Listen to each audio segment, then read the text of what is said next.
Cette émission est une présentation de IGA Famille Paquette de Trois-Rivières. Les IGA d'Eschenaux et des Forges proposent une gamme de produits en vrac, sans gluten, végé, ainsi que biologique.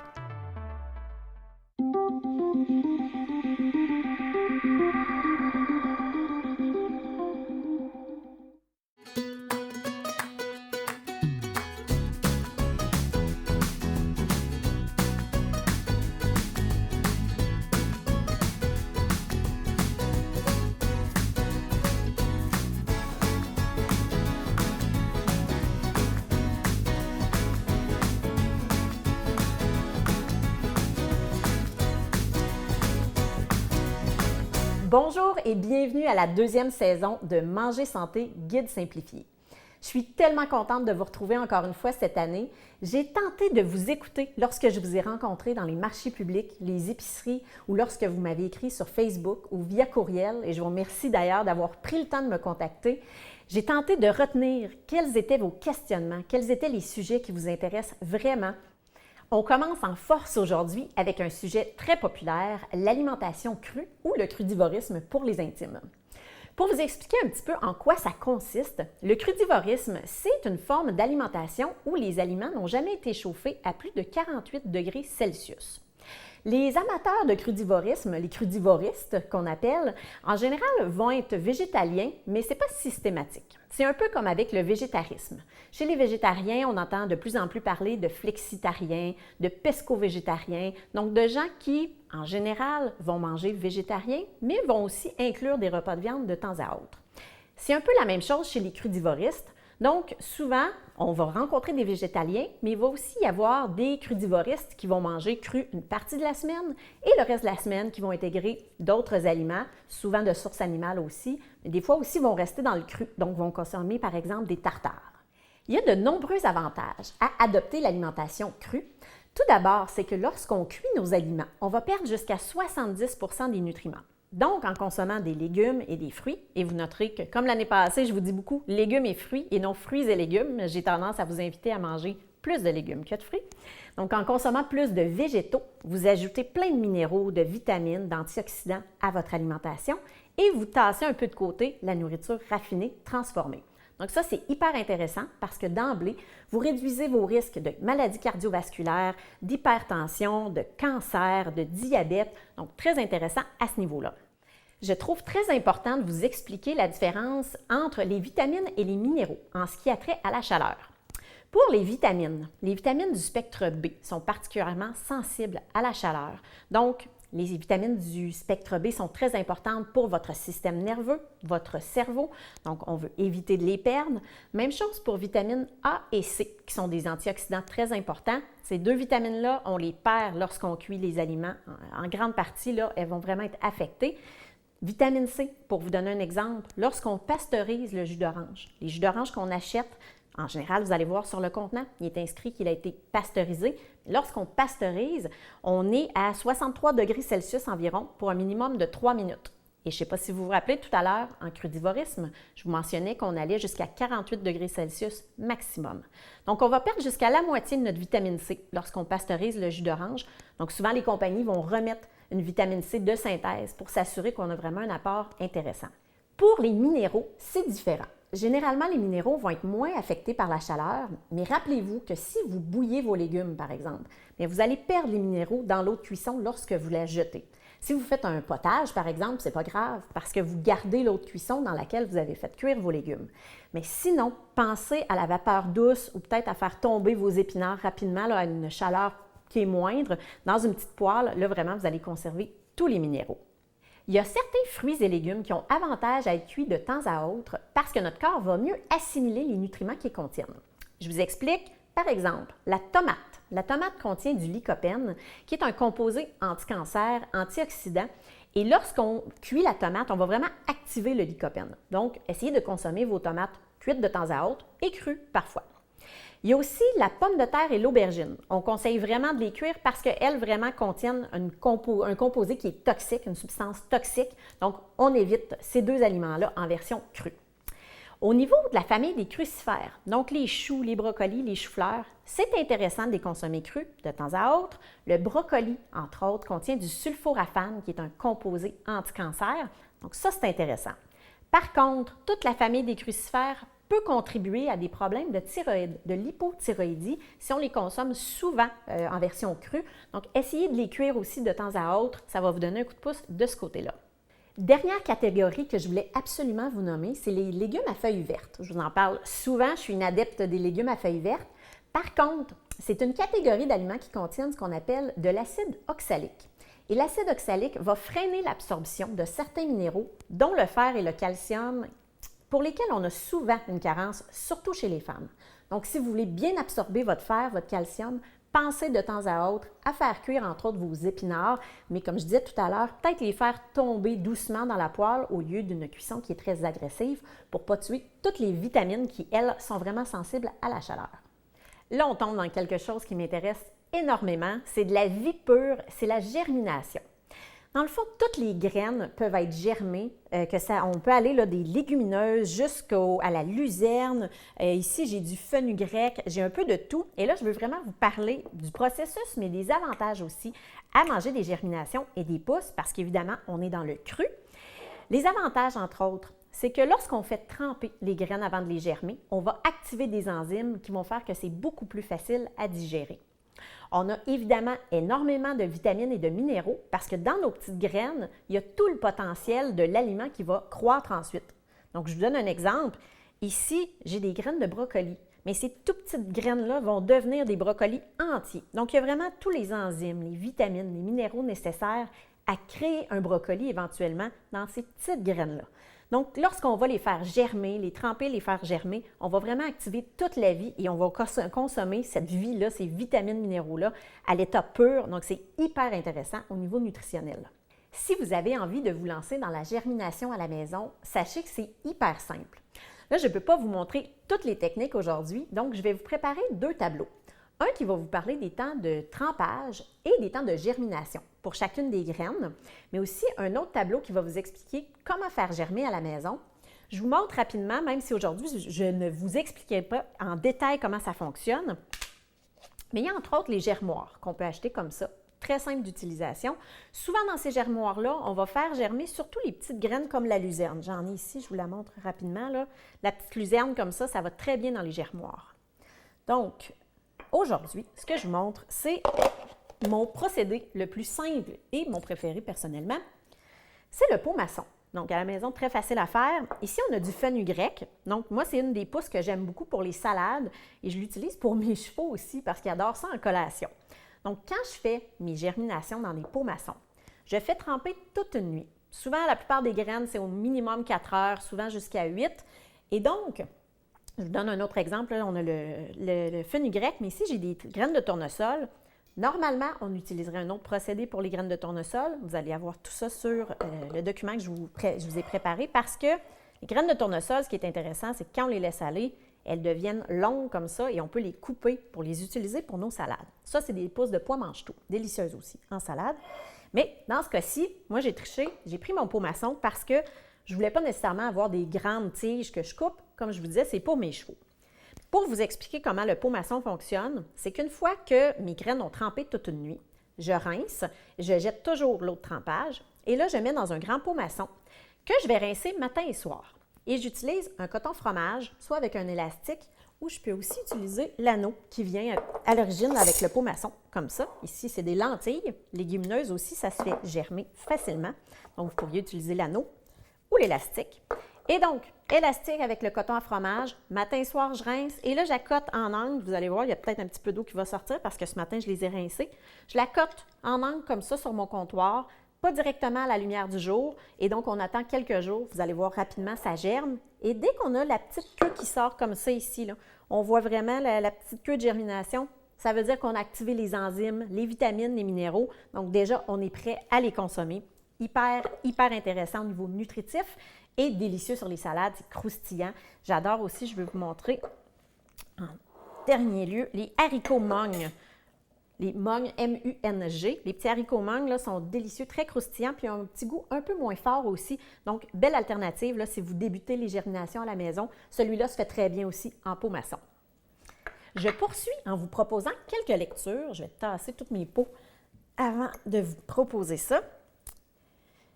Donc, beaucoup de lectures au niveau de l'alimentation crue. Évidemment, un des plus grands classiques a été fait ici au Québec, donc je n'ai pas le choix de vous le présenter, même s'il est un petit peu moins récent. Donc, je vous le présente, c'est Crudescence. Évidemment, on connaît beaucoup les restaurants Crudescence. Mathieu Galland et David Côté, qui ont fondé l'entreprise, ont aussi écrit certains livres, ce n'est pas le seul. Celui-là, je le trouve intéressant si vous débutez en alimentation crue. Il y a d'ailleurs de l'information sur les germinations dont on vient de parler à l'intérieur. Donc, toutes les bases y sont. Si vous voulez faire votre premier fromage végétal, entre autres, si vous voulez essayer le déshydrateur aussi, ça, c'est un beau livre pour découvrir les bases. Donc, lui, je vous le conseille. J'aime beaucoup l'auteur Juditha Wignall. Celui-là, c'est son livre Cru Express à la maison. Comme vous pouvez voir, je l'aime beaucoup. À la maison, j'ai aussi son livre, je pense qu'il s'appelle Savoureusement cru. Plusieurs belles recettes là-dedans aussi. C'est un livre très coloré. Je vais essayer de vous trouver une belle recette. Là. Ici, c'est un peu plus simple. Des nouilles aux légumes parfum de curry. Donc, recette peut-être un peu plus simple, mais vraiment beaucoup de variétés là-dedans aussi. Entre autres, les smoothies et les jus sont très intéressants dans les recettes de Juditha. Donc, je vous le conseille chaudement. Celui-là, hyper généreux, vous voyez, là, il y a de la page là-dedans, on est à au-dessus de 200 pages. Le livre cru de Kate Wood, Modus Vivendi, qui est une maison d'édition ici au Québec. Celui-là, je le trouve vraiment généreux, particulièrement intéressant pour les entrées, les bouchées, les tapas, les soupes. Il y a un peu moins de repas principaux, je vous dirais, mais ça peut être une belle introduction, justement, si vous voulez essayer pour débuter juste des petites bouchées crues, là. Très intéressant. Avant-dernier, si vous voulez y aller de façon un peu plus sophistiquée, celui-là s'appelle L'Instant Cru. Il a été fait par une chef française, Marie-Sophie L. Et donc, là, on est vraiment dans un petit peu plus sophistiqué, un petit peu plus développé, poussé comme recette, si je peux dire. Mais il est beau. Le livre, je veux vraiment vous montrer un exemple. Là. La belle petite lasagne d'hiver. Elle est magnifique, mais je vous parle d'une chef puis je vous dis que c'est un peu plus sophistiqué. C'est quand même simple. Donc, ayez pas peur de louer ou d'acheter ce livre-là. Là, moi, je les ai pris à la bibliothèque, les livres. Et donc, même si c'est une chef, ce n'est pas nécessairement très complexe. Et elle donne beaucoup d'informations quand même au début du livre quant aux techniques à utiliser, au matériel. Donc, très beau livre aussi. Et mon favori, vous savez que j'ai là-dedans sucré. Alors, je voulais absolument vous proposer un livre de dessert. Celui-là, c'est Pâtisserie crue de Ophélie Véron. Il est magnifique tout d'abord, mais je voulais vous mentionner, il est français. Donc, des fois, c'est un petit peu moins agréable parce que les quantités sont en grammes. Par contre, c'est l'un des seuls livres concernant l'alimentation crue où on parle très peu du déshydrateur. Si vous n'avez pas de déshydrateur à la maison, qui est quand même une pièce de matériel très peu commune chez les gens qui ne sont pas crudivoristes à temps plein, très intéressant. Il y a entre autres une recette de pâtes pour les tartes dessert avec 4 ingrédients, je pense, et c'est très santé. Souvent, là, il n'y a aucun sucre, ça va être des dattes, de l'huile de coco, des noix. Donc, très belle suggestion pour les desserts santé et crus. On continue, on se lance dans une petite recette. On va aller se faire des rouleaux crus avec, entre autres, nos germinations qu'on a ici aujourd'hui.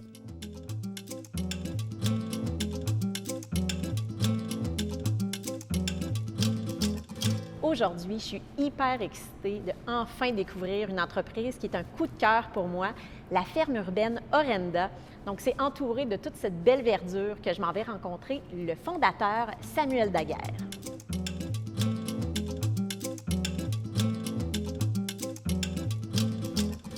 Samuel, merci de nous recevoir dans ton environnement plein de verdure et de fraîcheur. Ça fait plaisir. Tout d'abord, est-ce que tu peux m'expliquer comment tu en es venu à créer l'entreprise Orenda? Parce que c'est quand même unique. Oui, vraiment. En fait, l'entreprise n'a pas nécessairement débuté comme étant une entreprise. C'est plus un besoin que je voulais combler envers moi-même. L'hiver approchait, il y a bientôt 3 ans. Puis, il n'y avait plus de fraîcheur du tout. Puis, moi, j'avais cette envie-là de continuer à manger de la fraîcheur, même l'hiver. Puis, une façon simple de le faire, ben c'était de faire pousser soi-même sa nourriture. Puis les micro-pousses, ben c'est venu comme juste s'imbriquer à merveille dans cette solution-là. Ça prend 7 jours à pousser.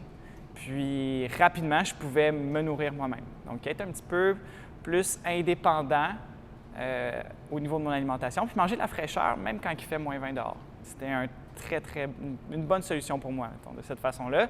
Puis naturellement, on dirait que ça l'a invité les gens à faire de même.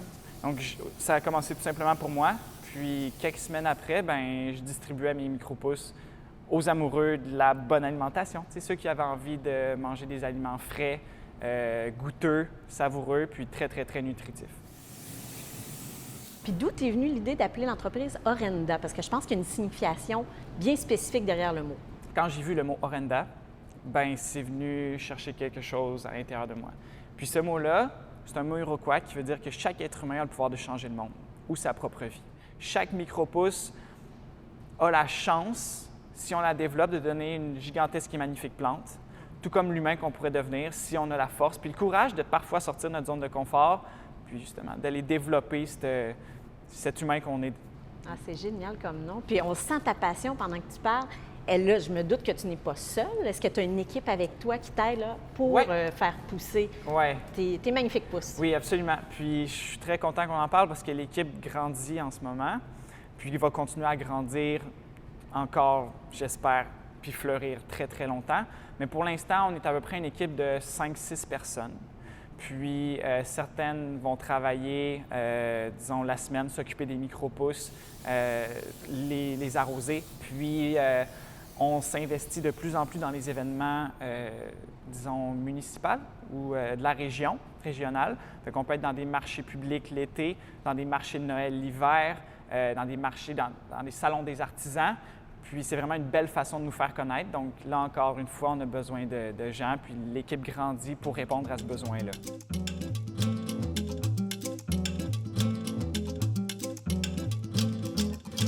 Veux-tu me nommer certaines des variétés que tu as ici? Parce que quand même, là, il y en a beaucoup. Absolument. Présentement, puis disons, peu importe le temps de l'année, il va y avoir du radis arc-en-ciel, du brocoli, il va y avoir souvent du kale, pois sucré, du tournesol. Le mix Orenda, qui lui, on est pas mal fiers de ce dernier-là, c'est un mélange de plusieurs variétés qui va changer au fil du temps puis au fil, mettons, de notre goût de découverte. Donc, cette fois-ci, le mix, c'est kale bleuté, moutarde rouge, mizuna vert et puis choura violet. Le plus de diversité possible, mieux que c'est. Si on veut avoir une bonne alimentation, on essaie de manger toutes les couleurs possibles, on essaie de vraiment diversifier notre alimentation au maximum, puis c'est ce qu'on essaie de faire. Tout à fait. Je parle souvent de l'arc-en-ciel à l'émission, d'essayer d'aller chercher le plus de couleurs possible. Donc, comme tu dis, la variété, c'est un point clé. Donc, si les gens veulent se procurer vos pousses, là, tu as parlé des marchés, entre autres, est-ce qu'il y a d'autres façons dont les gens peuvent se procurer vos produits? Bien sûr. La meilleure façon, c'est d'aller sur notre site web, puis on peut commander en ligne nos récoltes. Donc, en commandant nos récoltes en ligne, bien, on peut ensuite de ça passer à la ferme, à nos soirées de récolte. C'est écrit sur notre site web, là, les soirées de récolte. Les gens se présentent à la ferme directement, puis ensuite de ça, on choisit à la ferme les variétés qu'on veut retrouver dans notre boîte. Ah, puis quand on vient ici, on sent vraiment une belle énergie zen.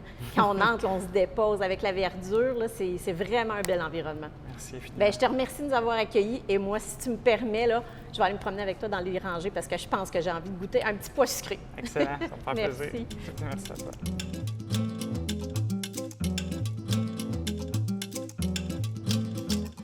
Alors là, on se lance dans nos rouleaux. Vous savez que j'aime vous partager des recettes assez simples. Et là, aujourd'hui, je l'ai rendu simplissime. Et je vous explique, c'est que souvent, quand on tombe dans les rouleaux, on va utiliser les fameuses feuilles de riz. Ici, j'ai aussi les feuilles de nori, des feuilles, je vous les montre là, nori et même de légumes ou soya. Ça marche super bien pour faire des rouleaux. Par contre, c'est un peu plus long. Il faut développer un peu une technique. Il faut perfectionner sa technique parce que parfois, en faisant les rouleaux, là, on abîme les feuilles. Donc aujourd'hui, j'y vais très santé et vraiment simplissime. J'utilise des feuilles de laitue parce qu'on est dans le cru aussi, mais évidemment, vous pouvez le jazzer, comme j'aime dire. Pardonnez mon grec ancien, mais vous pouvez jazzer ça et mixer avec des feuilles de riz aussi, des feuilles de nori, tout ça. Il n'y a pas de problème. Donc aujourd'hui, notre base, ça va être notre feuille de laitue. J'ai pris de la Boston parce que c'est une belle feuille ronde qui est quand même facile à rouler, qui ne se brisera pas, peut-être comme la laitue iceberg. Mais avant tout, on va se faire une petite sauce asiatique pour mettre sur nos rouleaux. Donc, j'y vais encore une fois très, très simple avec des ingrédients assez de base qu'on a souvent à la maison déjà. Et donc, là, je vais la faire au mélangeur dans mon Thermomix. Alors, j'ai pris du beurre d'amande cru, vu qu'on est dans le thème crudivoriste. Vous allez avoir, comme de raison, toutes les recettes avec les quantités sur nos sites Internet, là, le site de ma TV et ma page Facebook. Mais je vous le mentionne là, parce que je ne vous donnerai pas les quantités à mesure que je la fais. Donc, ma base, beurre d'amande. Vous pourriez utiliser un beurre de cachou, un beurre de tournesol, ça serait délicieux aussi. Beurre de cacahuète, si vous aimez beaucoup. J'aime toujours mettre un petit côté vinaigre. Donc là, j'ai pris du vinaigre à sushi, puisqu'on est dans une recette plutôt asiatique. Je mets une cuillère à thé d'huile de sésame. L'huile de sésame, c'est quand même assez puissant. Donc, allez-y avec parcimonie, sinon tout va goûter le sésame. Un petit peu d'huile de sésame. Huile de soya. Vous pourriez utiliser de la tamari aussi. Et c'est pour ça que je ne sale pas mes sauces, moi, souvent, parce qu'en ayant la sauce soya à la base, on va avoir du salé. J'aime toujours ajouter de la grume, que ce soit de la lime ou, dans ce cas-ci, du citron. Donc, je vais presser un demi-citron dans ma sauce. Et pour le petit goût sucré, vous vous rappelez sûrement, je suis vendue au miel des Trois-Rivières, qui est un miel cru, donc non pasteurisé. Dans notre thème, ça va bien. Donc, dépendant à quel point vous avez la dent sucrée, moi, aujourd'hui, je vais en mettre un bon 2 cuillères à soupe. Bien, je vais être franche avec vous, là. Parce qu'il colle, là, puis j'y vais un petit peu plus vite, mais probablement qu'à la maison, j'en mettrai une 3e cuillère. Donc, mes ingrédients sont tous là. Je vais remettre mon petit couvercle. Et je vais mélanger rapidement.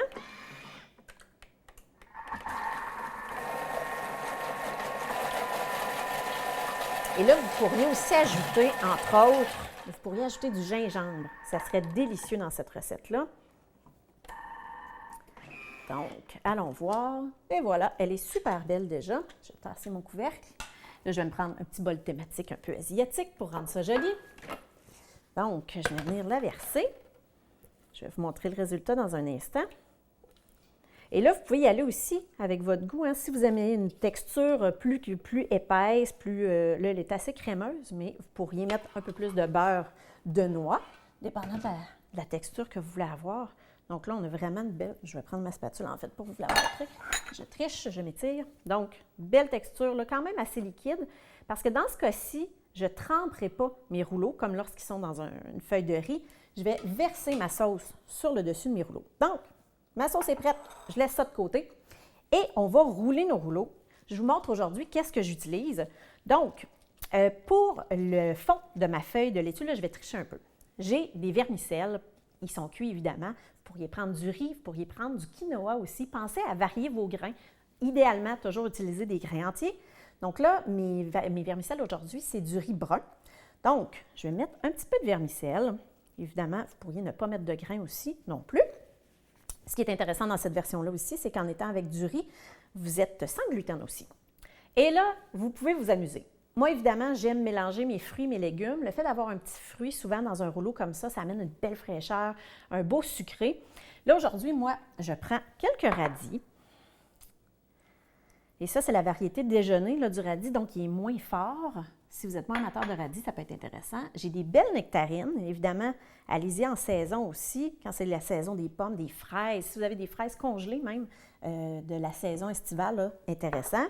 L'avocat, c'est un classique. Si vous le coupez d'avance, vous pouvez mettre un petit peu de citron si vous ne voulez pas qu'il oxyde. Et là, on va penser à se mettre un petit peu de protéines aussi. Hein? Là, moi, j'ai des fèves noires. Évidemment, là, je triche encore une fois parce que celles-là sont cuites, mais vous pourriez mettre toutes sortes de protéines. Vous pourriez mettre des noix directement dans votre rouleau. Le tempeh serait délicieux. Encore là, on triche un peu. Il y a du cuit avec le tempeh. On le ferait frais, on le ferait revenir dans la poêle, mais ça serait une belle alternative de protéines végétales. Petits oignons, de l'oignon rouge, ça serait délicieux. Là, j'ai pris de l'oignon vert. Et là, je vais vous mentionner les champignons. Tantôt, j'ai parlé des aliments qui ont avantage à être cuits parfois. Faites attention aux champignons sauvages. On veut vraiment les cuire, les variétés qu'on trouve en épicerie. Celui-là, c'est un beau gnocchi. Je l'aime, le gnocchi, parce qu'il est sur le long. Fait que pour un rouleau comme ça, c'est magnifique. Lui, il n'y a pas de problème, on n'a pas besoin de le cuire. Donc, j'ai tout ça, j'ai mis mes nectarines. Ah, je voulais mettre mes pousses, évidemment. Pousses d'un pois mange-tout là-dedans. Délicieux, délicieux, là, je ne veux pas exagérer. Très croquant, beaucoup d'eau. Hein? Le fait de manger cru aussi, c'est un avantage. Beaucoup de fibres, beaucoup d'hydratation. Les végétaux contiennent beaucoup d'eau. Donc, ma belle petite pousse de pois mange-tout va être délicieuse là-dedans. Et moi, j'adore me mettre des graines de sésame aussi. Donc là, j'ai un mélange blanc et noir. Je vous rappelle, le sésame, c'est une super belle source de calcium. Donc, lorsqu'on est du côté végétarien, d'utiliser des beurres de sésame, donc le fameux tahini, entre autres pour faire la base de l'hummus, ou se rajouter des graines de sésame, là, même dans notre smoothie, vu que ce n'est pas un goût très fort, ça peut être intéressant. Et là, vu que j'ai des couleurs plutôt pâles dans mon rouleau, je vais utiliser les graines noires. Je trouve ça plus joli, mais évidemment, vous pourriez utiliser les blanches aussi. Et en fait, je réalise que je n'ai pas été logique dans mon ordre. Je vais remettre des graines de sésame. Là, je vais prendre ma petite cuillère ici. Je viens mettre ma sauce sur mon rouleau ici, comme ça. Oh, c'est beau! Et ça sent bon. Le petit mélange vinaigre-amande. Je vais mettre ça comme ça. Et là, vous voyez, en fait, je vais tricher. Moi, je suis très couleur. Donc, dans la présentation, ça fait une différence aussi, les couleurs. Hein. Je vais aller chercher quelques graines de sésame blanches. Et voilà. Donc, vous voyez, c'est super simple et le fait que ça soit une feuille de laitue Boston, là, ça se tient quand même bien. Donc, premier rouleau, je vais m'en faire quelques-uns comme ça. Et évidemment, vous pourriez, je vous parlais de rouler tout à l'heure, vous pourriez faire ramollir votre feuille de riz tout simplement, un peu dans l'eau tiède et utiliser votre feuille de Boston comme ça directement, la mettre directement dans votre rouleau. Roulez ça comme ça serait super. Et je voulais absolument vous mentionner aussi qu'au niveau des pousses, ça se garde au frigo. Idéalement, là, une fois qu'ils sont bien germés, les germinations, les pousses, on essaie de les garder au frigo. Ça se garde quelques jours parce que c'est quand même très fragile là, au niveau de la conservation. Pour avoir les recettes de l'émission, pour en savoir plus sur mes services et pour connaître les dates de mes ateliers et retraites santé, je vous invite à visiter ma page Facebook. Et voilà notre résultat final. Un autre avantage de l'alimentation crue, c'est que c'est toujours hyper coloré et croquant. La semaine prochaine, on s'attaque à l'organisation de notre cuisine pour économiser temps, argent et pour éviter le gaspillage alimentaire. Alors d'ici là, bonne semaine et mangez santé!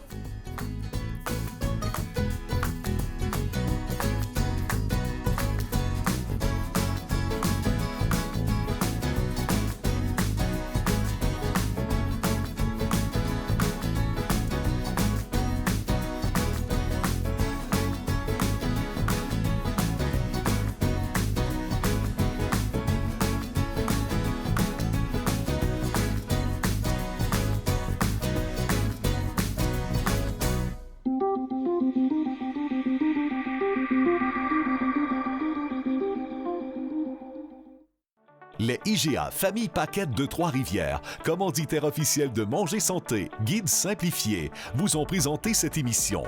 Les IGA d'Eschenaux et des Forges offrent les produits nécessaires pour réaliser les recettes de l'émission.